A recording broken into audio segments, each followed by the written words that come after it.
Ladies and gentlemen, a very warm welcome to the latest Doha debate, the last in our 8th series. Yes, we really are that old.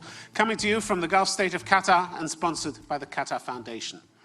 Anyone who believed that censorship would die out with the arrival of the internet has had to think again. A growing number of countries are still battering free artistic expression. In many places, it's getting worse. Here in the Arab world, art is booming, at least in terms of new galleries, but so is censorship. The black pen that scrawls all over pictures of women's bare arms and legs, or the pair of scissors that leaves a black hole in feature films shown here in Gulf cinemas, are still in active daily use. So does society need protection from artists, and if so, who can we trust to make such decisions? And in any case, isn't art supposed to shock and unsettle us? Isn't someone, somewhere, always going to be upset?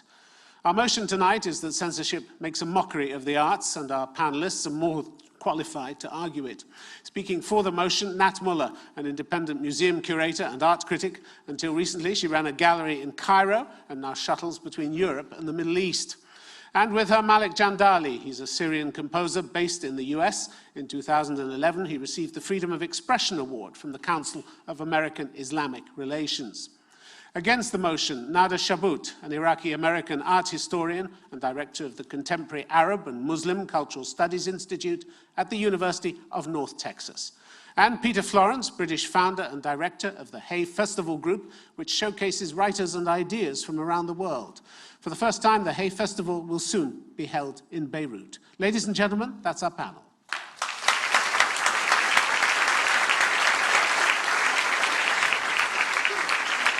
So could I now please ask Nat Muller to speak first for the motion? Thank you, Tim. Ladies and gentlemen, art makes us see things anew. It pushes at the boundaries of what is acceptable in form, in aesthetics, in ideas, and in concepts. And this might mean that art at times will disturb you, and it will pull you out of your comfort zone. But that too is the beauty of art. Curtailing that, indeed, makes a mockery of the arts. Most artists are actually censored in their countries of residence or in the regions where they live in, so they're quite well aware of the socio-political sensitivities where they operate. An example is Chinese artist Ai Weiwei or Iranian cinematographer Jafar Panahi, who is serving a 6-year jail sentence. Therefore, we cannot let the argument of cultural sensitivity become a euphemism for political or cultural repression if every time governments, donors, audience members, or others don't like, disagree, feel disturbed or uncomfortable with a work of art, and then it becomes removed, we will end up, if we endorse this, by very empty museums and art institutions. Or worse, artists will feel intimidated, self-censor, art workers as well, and they will take their work elsewhere or go into exile. This is detrimental not only to an art scene, but also to society at large, because it impoverishes it and homogenizes it. What we should also address is the issue of who is actually censoring the artwork. What are their motives and what are their qualifications? Usually censorship occurs because of power issues, sometimes money, but everybody should be able to see art for themselves and make up their own minds how they respond to a piece of art, not rely on governments, on censorship committees, or on, increasingly in Europe, boards of trustees or of donors to make that decision for you. By censoring, you make a mockery of the arts because you evacuate every possible dialogue or debate, you ban something, you remove it from the world. As a last point I would like to make, no one is ever forced to appreciate or like a work of art. You have the freedom to disagree with it and to ignore it even. But we should never try to make art safe. It should always continue to challenge us. Nat Muller, thank you very much indeed. Don't some artists like to get banned or censored? They like the attention?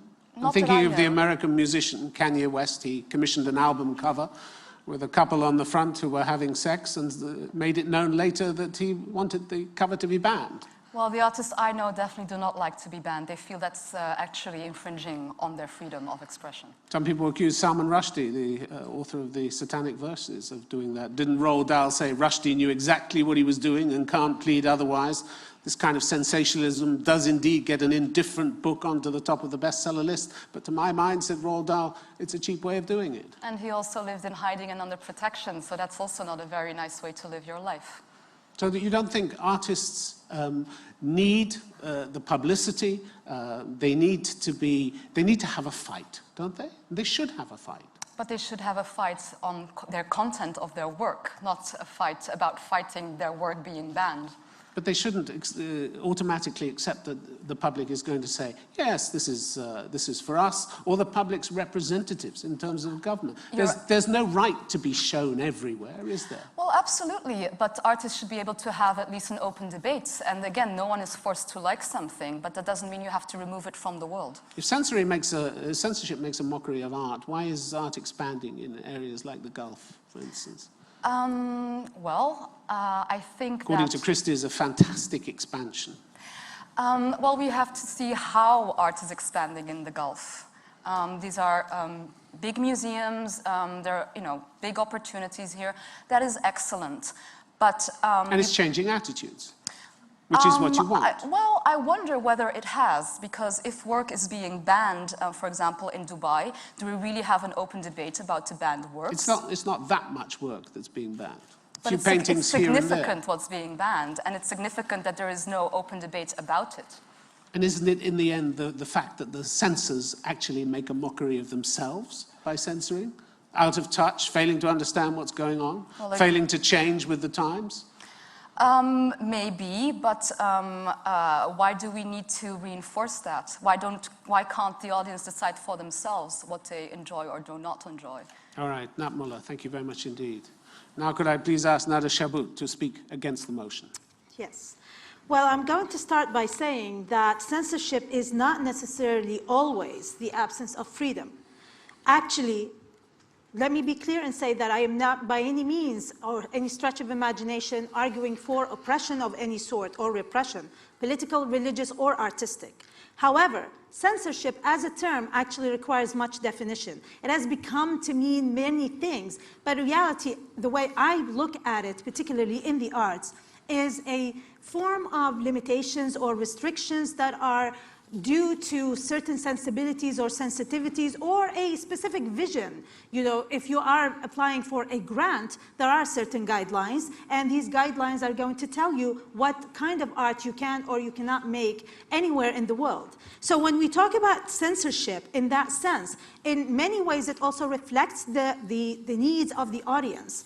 By actually, if we say that censorship makes a mockery of the arts, then sometimes the arts equally makes a mockery of the audience. And if we allow that, then we're privileging the artist and censoring the audience. So there needs to be some sort of form of a balance. At times, as a matter of fact, these restrictions and limitations create certain challenges that allows the artist to even surpass or be more creative.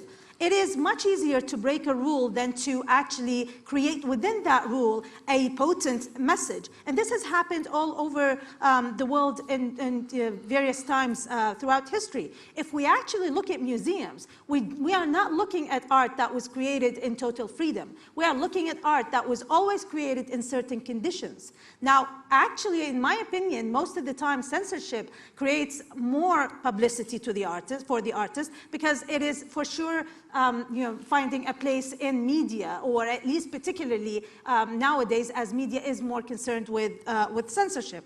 So in that sense, I say that all kinds of expression can be made within various limitations. That is not necessarily a mockery or a bad thing for the arts in itself.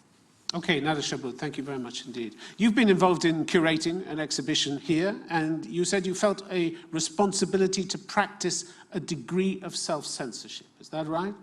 You're not in favor of censorship, but you wanted to do the state's work for it. Why? It's not it's not so simple. It's not about censorship. I mean, I think we're censored in every format we operate within. But you said we need to proceed slowly in a society that is traditionally very conservative. How slowly do you want to go? One bare leg at a time? One bare leg at a time. No, it's not about nudity. I mean, censorship is not necessarily just about, Not just about, nudity. but it's part of it. But it's part of it as well, yes. But, it is very important for me as an educator or as an art historian who wants to, for instance, foster and promote art in modern art, specifically in the Gulf, in Qatar, for instance, where I am working, is to actually understand what the audience wants as well. But you're not talking about cultural sensitivity here. You're talking about pretending the world isn't the way it is. No, I'm not. The world needs to have some cultural sensitivity. It's because you self-censor that they put labels on their art history books in one of the universities here, which you said yourself was ridiculous. Absolutely, because exposure allows you to make decisions. However, it is the sense of it's how you make that exposure. It's because you're doing the exposure. Policing work for the state, isn't it? No, I'm not doing the policing work. You don't think that wholly diminishes the value of the art inside these books? No, it does not. No. When you're inviting people to get offended, when there are labels warning people that they're likely to be offended. No, I didn't say I agreed with that. By some of the great arts, works of art. However, in the on the world. other hand, what is this obsession with nudity in Western art? Who mentioned nudity? Well, this is what's being censored in this book. book. One bare leg. One That's bare not leg. nudity. So we're talking about nudity. That's not nudity. Yes, it is. It's quite acceptable walking down to. Oxford Street in London, one bare leg. Well, but it's not acceptable walking down last time we looked. Last time we looked. But not acceptable walking down in Souq Waqf. Your point being? My point is that each context has its own limitations and restrictions and freedoms. And you go along with that. You wouldn't push the boundaries at all. I do. Art always pushes the boundaries, but by pushing the boundaries, you create other boundaries. By self-censor. There are boundaries. There are always boundaries. You push them, and you slowly push them more and more, and eventually, but you still have boundaries. You will never not have boundaries. Nada Shabut, thank you very much indeed. Now could I please ask Malek Jandali to speak for the motion? I believe censorship creates a mockery of the arts because censorship is a form of control. It's dictatorship. And it's innately incompatible with the notion of free speech. What is art? Art is the search for beauty and truth. Art is the expression or application of the humankind imagination. Art doesn't always have to be my way or your way. And censoring art only to suit my way or your way is unethical and is a violation of human rights. I was subject to censoring. I composed a song called I Am My Homeland in the United States. And an organization tried their best to censor it and ban it from performance. But luckily, I had my rights, and I succeeded in performing it at the White House. Lastly, I would like to say, art is about information. When we ban information, we are hindering progress. The more information we have, the better. Thank you. Malek Jandali, thank you very much indeed. You were censored by a group in the United States. They ended up apologizing and even paying your legal fees when you sued them. But it did get you a lot of publicity, didn't it? Correct. So that was a good thing that came out of it. Well, it's a good So Nada Shabut's point. It's true. I mean, they made my song all over the place, but, they tried to ban it. They tried their best to just, stop my performance, and they couldn't do that just because I have rights. I mean, art is about the free expression of a human being. It's a bit more than that, though. I mean, you say, yes, it's the search for beauty and truth, but it's about pushing boundaries, isn't it? I don't think there are... And when you push boundaries, you have to expect that people are going to push back. I don't believe that there are boundaries in art. Let's talk about nature. Nature knows no indecencies. Indecencies are in the minds of people. We invent them. But people have context. People have cultures. Correct. Why shouldn't you be aware of cultural sensitivities? You can't push everything and everybody at the same time, okay? And you're going to have to expect that if your art is seen in one particular culture as controversial, people are going to push back. Absolutely. We're going to fight Absolutely, against that's it. their right, but don't censor it. They can just ignore it. It's up to them. But don't ban me from creating that art because I'm expressing my own true feeling and I'm searching for beauty and truth. But the public has a right not to listen, not to view, not to read. And the Absolutely. public's representatives, acting on their behalf, have a right to say, we don't want the public to see this. It's up to the individual, but don't Censorship operates in Qatar, but you don't see people demonstrating in the street saying we don't want censorship. They feel that the state is doing what they're asking them to do. I disagree with that because who are they to censor art or to ban information from The representatives of the people. If the people were unhappy with it, presumably they'd make that known. They don't represent me. But you're trying to get their attention, aren't you? That's the difference. You I'm want trying- their attention. No. You want their backing. You Absolutely want not. I'm trying to their... express my feelings, and if they like it, that's fine. If they don't, I'm sorry. All right, Malek Jandali, thank you very much indeed. Could I now please ask Peter Florence to speak against the motion? Thank you. This motion has to be opposed because it's stupid. It's stupid and it's offensive. Censorship doesn't make a mockery of the arts. It brutalizes the arts. It shows an incredibly paranoid reaction to something that might question some orthodoxy. And worst of all, it's murderous. That's not a mockery. Think about what my colleagues on this panel have said about art, about its search for truth and beauty, about its need to challenge assumptions. The fundamental thing that people who censor the arts want to silence is the response to art, because art demands imagination, and it therefore demands liberation in anyone who's kind of engaging with it. I'm massively less qualified than everybody else on this panel to talk about censorship in art in the Arab world. But let me, from my Western liberal perspective, give you, just for a second, some names. Aristophanes, Boccaccio, Mark Twain, Gustave Flaubert, Franz Kafka, Dr. Seuss, all of them banned. Let me corral Ai Weiwei into this, a man of extraordinary vision and great craft who has been elevated by the detention of the Chinese government into the most celebrated artist on the planet. Censorship doesn't work. It is quite often, as has been pointed out by Tim, counterproductive. If what you want to do is silence people and close their minds, don't censor. Maybe ignore, but don't censor, because it's dumb. Let me add two more things just to that list, two more extraordinary people, Ovid and Federico Garcia Lorca, both of whom were killed by the states that sought to censor them. And yet, the Metamorphoses and Lorca's poetry has far outlived the Roman Empire and Franco's Phalange. That's why you have to oppose it, because it's just a wrong motion. Thank you. Peter Florence, thank you very much indeed. You say that censorship doesn't work, but all over the world, it's all through history, it's blighted lives, it's ruined careers, it's caused people to commit suicide. It has worked. It's prevented the world from getting this body of work, this body of artistic work, that could have made a huge difference to the world. It has worked. The body of artistic work endures. You can kill the artist, but you can't kill the art. Nobody said being an artist was easy. And I defy Roald Dahl to know what was going on in Salman Rushdie's mind. But even He's if entitled he was to right, an opinion. He is, but even if he was right, the artist puts their work out there knowing that they are challenging orthodoxies, knowing that there will be people who disagree with them and will persecute them. That is an act of extraordinary bravery that can only be commended.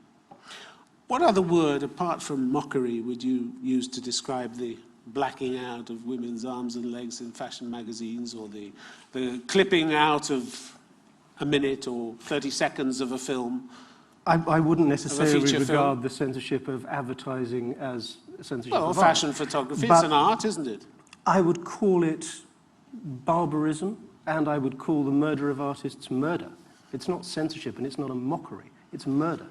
but a stunning piece of cinema, like a film that was shown here called Flowers of War, a film that grossed $83 million in 17 days in China, had bits snipped out of the middle of it. That's mockery, isn't it? Why are you so obsessed with the money? The example you cite for the expansion of the art market is not the artists or the gallerists, it's Christie's. That's not an expansion of art, that's an expansion of the purchase of art. And it's it was wholly one different. person's view of art expanded. But it's the one that you put forward, and you're in the chair of this BBC debate. Yeah. It's not solely about the money.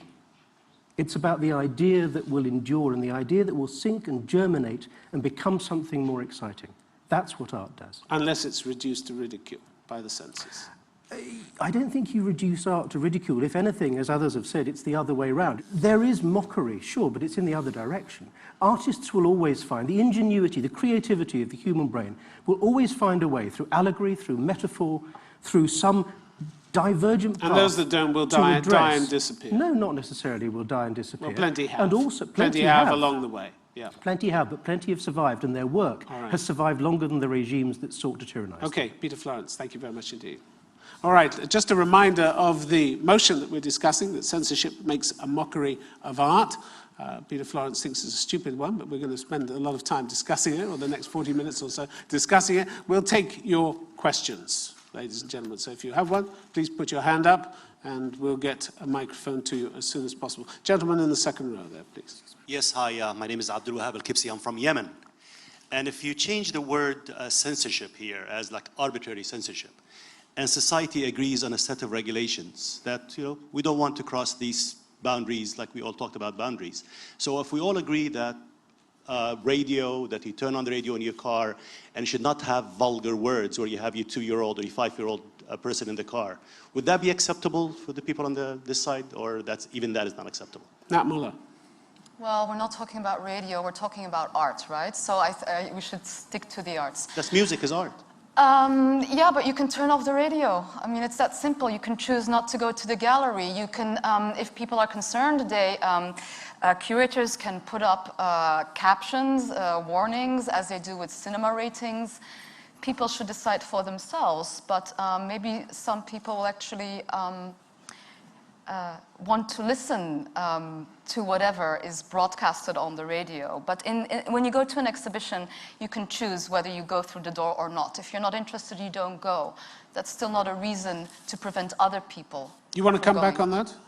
Yeah, I mean, who decides that? If the vast majority of society decides we don't want our public airwaves to air music, which is fantastic art, but sometimes has vulgar words. If the majority of society decides that, well, who decides on the other side? That's an excellent point. Who decides it? If the majority decide they don't want them. Why is it a majority? Usually, no, I'm not saying it's a few people, it's an a few censors, or a government, and also in censorship, it's quite random. Whomever is in power might make different decisions. Yeah, you're making assumptions on my question. I'm not saying that we should. I'm asking if. If society does not know what the radio is going to put on, how can it decide to not have it? Okay, I'm going to take a question from the gentleman up there in the second row at the back. Thank you very much. I'm from the United States, and my question for you is, isn't censorship in some way necessary for the creation of great art? We think of people like Allen Ginsberg struggling with Howl against the censors of the time. Thinking about people like Banksy today, who are creating great graffiti art against corporate censorship. Isn't it necessary in some way for the creation of art? Nat Muller, you'd be steadfastly against that. Well, how can it be necessary if some artists end up in jail or are threatened? Will they feel safe making art? Is that a productive environment to produce art? Artists will always face opposition, whatever they do. But if they face censorship, and there's this danger of self-censorship, you are really, I think, curtailing creativity. You're not actually promoting it. Peter so Florence, I think it's you go along detrimental with that, to the wouldn't arts. No, I wouldn't. There's an element of truth to what you say, because I don't think there's ever been any time when there hasn't been some form of censorship. We work in the arts with what there is. And if, to take the analogy that we had on this side, that there are a set of rules that you work within, that's not unlike having the boundaries of a sports field marked out. You play within the boundaries and you perform whatever art and craft you can to try and explain and reach people and create. Yeah, but unlike that sports, magic. you push those boundaries, don't you? Well, you push the boundaries of the people who are engaging with you. That's the crucial thing. You always work with whatever censorship there is, because you have to if you're an artist. But you think even the Impressionists created their anti-salon. They created their own outcast society where they were able to have their art in safety. Outside of the rules of the game. They broke the rules. Isn't that what art is? It has to find the rules. It has to find the way to break those rules. It has to, if it's going to keep progressing and if it's going to regenerate itself, yes, it has to react against whatever the previous generation did, the previous generation of artists. But I think that's a slightly different case to the idea of censorship. Malek Jandali. I mean, what is censorship? Censorship is control and the attempt of oppress or eliminate some sort of an expression. Let me quote Mark Twain. He said, censorship is telling a man he can't have a steak just because a baby can't chew it. I mean, you just can't just censor a word and say it doesn't exist. Okay, It we're will going to go exist. to a lady in the second row. You had a question. Hi, I'm from the United States, and I represent an organization called Index on Censorship in the UK. I'm wondering, is the real answer here censorship? I mean, are we really asking the question, do we have the right to be offended? You know, is that really what we're talking about? And if that's the case, shouldn't we be focusing more on creating spaces for people to disagree, for people to say, you know, that I have a different opinion, rather than actually censoring the art, because the art should be the start of the conversation. Nada Shabut. Well, I mean, yes, to some extent, yes. I mean, clearly, I mean, again, I'm going to clarify. By no means I'm talking about oppression. I do not condone killing of the artist under any circumstances. However, sometimes works are censored because they don't, you know, whoever is censoring does not want the topic to be even debated. But if we're talking about not offending, yes, there's, you know, certain values are still held by people very highly. And so if you offend them, they will react strongly. So if we create the right spaces for that interaction to happen, then we you know, avoid this sort of oppression or repression. I think we're talking about 2 or 3 different, you know, kinds of censorships and topics here, you know, in this panel. So it really, it's not a simple, you know, you're censoring an art, you're killing something. Yes, art is about pushing boundaries. Art is about making sort of a new understanding for certain things. I mean, I think that in actuality, I mean, our societies, they have things that we don't like. We have racism, we have bigotry. These are parts of our societies, and without art, we don't confront these ugly things. We don't talk about them. And to silence them because we think that a majority finds them offensive, then we continue to oppress the minority, don't we? Absolutely, totally agree with you. But then there is a consensus and agreement about, you know, racism being something that we don't like. However, but that doesn't go away. Racism does not go away. As someone from the South of the United States, racism does not go away. And part of the reason why it's still a part of the South is because we don't talk about it, because we don't read Huckleberry Finn, because we don't discuss it. That's part of our societies, and it needs to be a part of it. So you're saying that art here in regions like this needs to be the start of a debate? Yes, needs to absolutely. provoke a debate? Yes. Okay. That's why we're here. Hand up there. Can't see who it's attached to. Gentlemen, yeah. Hi, I'm from Scotland, and if you're going to censor certain parts and still show it, isn't that distorting the image and the message that the art's meant to portray to the public? I think everybody would agree with that on this panel. yeah, I mean, we'll agree with that. But then when we're talking about racism, it's one topic. When we're talking about, you know, nudity and how much leg you show, that's a cultural thing. Here, they don't like to see shorts. In America, we like to see shorts. So, you know, I mean, that is a cultural thing. That is not a moral thing. I want to take issue with what you said earlier about that artists are censoring the audience. Since when do artists have to cater to the audience? I mean, you are the audience. You actually know what you want. I mean, do artists know what the audience wants?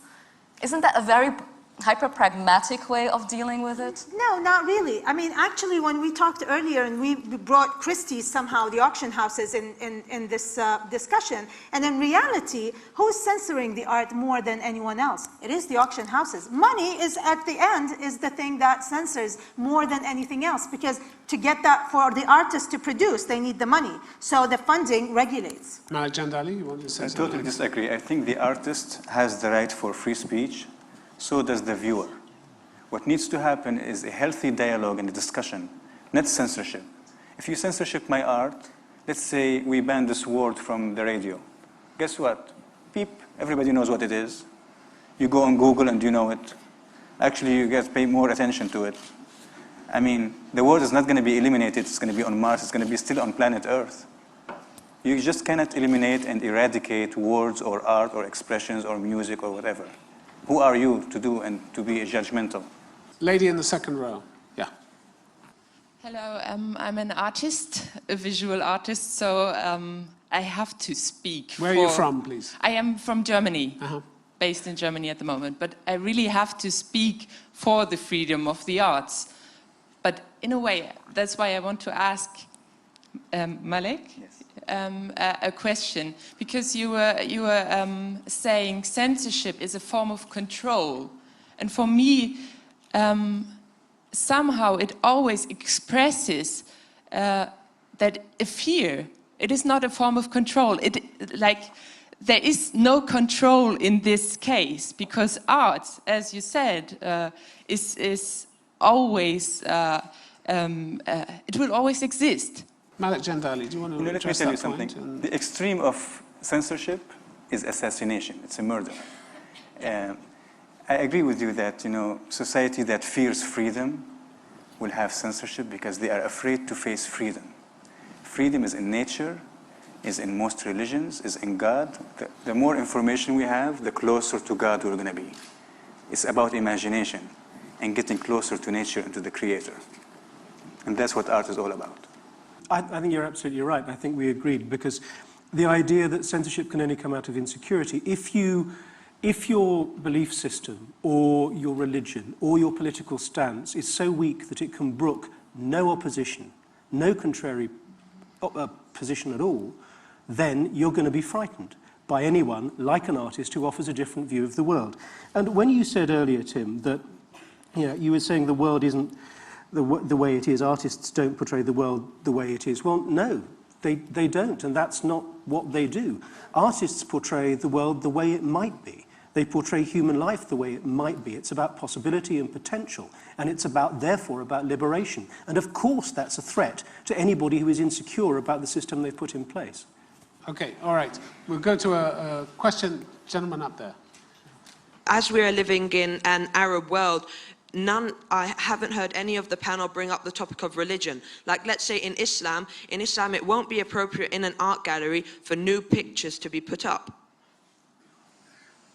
Let me talk about Islam. Please, I'm Muslim. go ahead. You talk about I am Muslim as well, just saying. Let me tell you about Islam. When Islam spread from India all the way to Spain, they did not censor any kind of art. They did not demolish the pyramids. They did not censor Kama Sutra. They did not eradicate the previous religions of Moses and Jesus. They actually built on them. We had the Bayt al-Hikmah, or the House of Wisdom, founded by Harun al-Rashid, and that was the first library in humankind history. We built on the Indian mathematics and all the religions, artistics. We embraced everybody, no exclusion, no censorship, and that's why Islam excelled. The minute we censored and we said it's my way or your way, the Islamic civilization and empire started to collapse. And now we are witnessing the revival of the Islamic empire just because of freedom. And that's why we have the Arab Spring today. I also want to add something. I think nudity in art is highly overrated. And actually, I think here in the Arab world, most of the works that get censored are actually of a political nature. Nada Shaboul. Islam, the one that we've been talking about, did not censor And in fact, you'll find amazing things within what Islamic art produced throughout the centuries. But today's Islam is not that Islam. Today Islam, there are different Islams as a matter of fact, because it is a cultural practice. And the reality is, while you can open the Maqamat al-Hariri and find an image of a woman giving birth in all details, is something that is not acceptable in today's fashion magazines. So these are certain limitations that one has to work with. It's not a matter of religion. I have Mormon students in Texas who would ask for a cleansed version of a certain film because their religion does not allow them to see violence and sex. So it is not necessarily about religion. I disagree. Yes. I disagree with you totally. There is only one Islam. The problem is the interpretation of Islam. Today in the Arab world, because we have dictatorship all over and we are witnessing historical moments of the Arab Spring for freedom and human rights, we have a problem. Ladies and gentlemen, we have ignorance. Ignorance of Islam, ignorance of our culture, ignorance of human rights, and therefore we have misinterpretation. We don't have the comprehension. I provide you the word of God, you don't comprehend it. I provide you music, you say, oh, it should be censored. I provide you a piece of art, you say it's pornography. It's all in your mind, it's all about education. The more educated we are, the more progress the society will have. And once we have the progress, we will understand the true Islam and implement it like people 1400 years ago when they created the Bayt al-Hikmah, the House of Wisdom in Baghdad. Just to say this, I am not disagreeing with you, but this misinterpretation created several versions of practice of Islam. And this is the reality, and we have to deal with it. Okay. Ignorance is part of it. All right, let's just go to a questioner up there. Gentleman up there. Yeah, you. My name is Derek Oliver, I'm British. Rather than censorship making a mockery of the arts or the artists, isn't it really the case that through history it's the other way around, that artists have mocked the censors? The ridicule and the scorn is poured on those who have tried to impose the censorship rather than on the artists or the medium. Nadisha, you're nodding your head. I mean, this is what Peter said, yes, absolutely. I agree, that's what I'm saying. Iraqi artists lived under the rule of Saddam Hussein for 20 years. They didn't stop creating. They dealt with the notion of censorship in a very sort of subtle way that no one has even discovered it yet. After 2003, after the invasion, Western media wanted to see obvious dissent, and they couldn't find that, so they turned their head and went somewhere else. So if censors lay themselves open to ridicule, what about self-censors as well? There is no one who doesn't self-censor in one place or another. If I am not using vulgarity in this panel, it's because I'm self-censoring, right? Because I want to get... Not really, but I'm just using this as an example. Go on, Nada. Because otherwise you would you? Because otherwise the audience won't listen to me. So what's the point? Malek Jandali, you want to come in? I mean, who are we to eliminate a word or any kind of humankind expression, period? We can't be that judgmental. We are not. Who are we to not to? We are nothing. Basically, we have to express our humankind's expressions, no matter what. Okay, gentleman there. Hello, everybody. My name is Talal, and I'm from Qatar. I want to ask the panel who does believe censorship makes a mockery of the art. What would the panel think if anti-Semitism or hate crime, hate words were allowed to flourish? Isn't that bad? Like, look at what Hitler's propaganda, anti-Semitic propaganda, how it encouraged the Germans against the Jews, like 5 million dead or whatever, or more. Okay. So, Malek Jandali. Absolutely. I mean, what you're describing is dictatorship. Hitler is a dictatorship. Censorship is a form of dictatorship. It's incitement he's describing, isn't it? Yeah, I mean, what you're saying, censorship, I mean, who are we to say this art is bad or good at the end of the day? That's the question posed to you. Who gets to decide what's good and what's right? Aren't we here to kind of, we want to know who gets to decide? It's up to the individual. The artist has the right of free expression, so does the viewer. If you don't like it, that's your human right. So if I like anti-Semitism, I should allow it to flourish? I'm sure like none here would allow anti-Semitism to flourish. Should we let it flourish just because, we don't want to censor? I mean, that's a good question, but what is anti-Semitism? To you, it might be anti-Semitic. To others, it might not. Let's bring the discussion back to the arts. I mean, Anti-Semitic art. Should you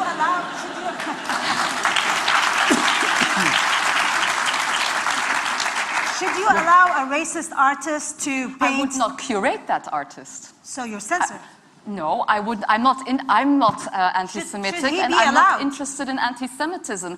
And But should he be allowed? Let her answer the question. Well, I mean, I think if we say that everyone is allowed to express what they want, it doesn't mean that curators or institutions, I as a curator would not show that artist because I'm not interested in the message he or she is conveying.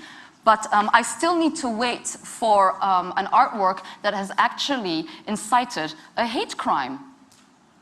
Like, that really urged people to hate, to commit murder. I don't know. I've seen it the other way around.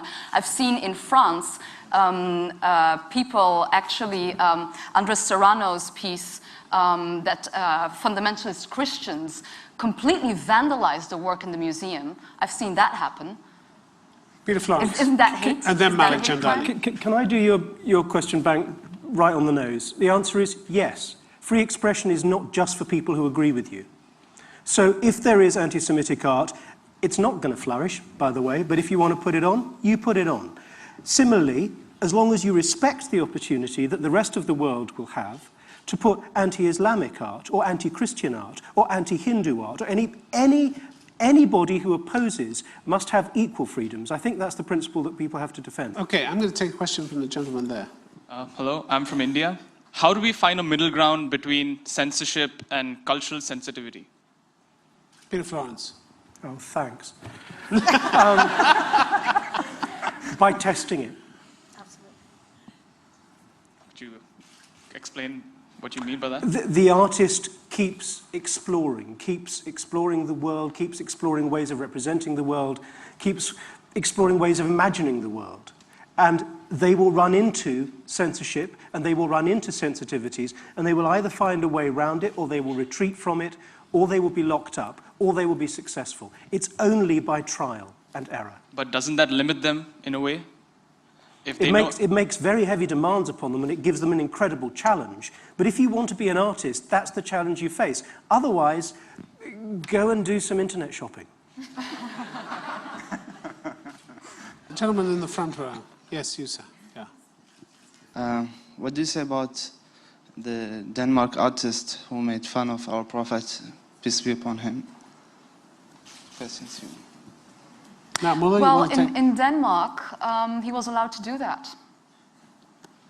So he created a hate between nations. So.